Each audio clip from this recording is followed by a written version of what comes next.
সারা দেশের ন্যায় টাঙ্গাইলের ঘাটাইল উপজেলায় বিএনপি, ছাত্রদল, যুবদল, স্বেচ্ছাসেবক দল, শ্রমিক দল, কৃষক দল, জাসাদ সহ অঙ্গ সংগঠন ও সহযোগী সংগঠনের উদ্যোগে শহীদ রাষ্ট্রপতি জিয়াউর রহমানের ৪৪তম শাহাদাত বার্ষিকী পালন হয়েছে।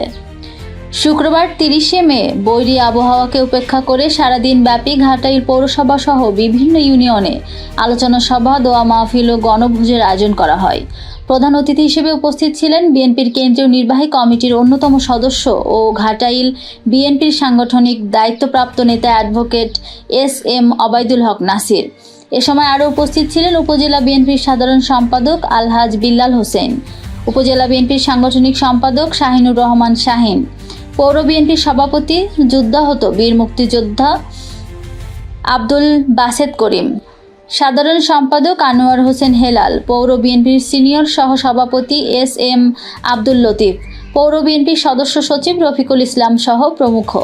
এছাড়াও উপজেলা বিএনপির, পৌর বিএনপি, ইউনিয়ন বিএনপি, যুবদল, ছাত্রদল, মহিলা দল সহ অঙ্গ ও সহযোগী সংগঠনের শত শত নেতাকর্মীরা উপস্থিত ছিলেন।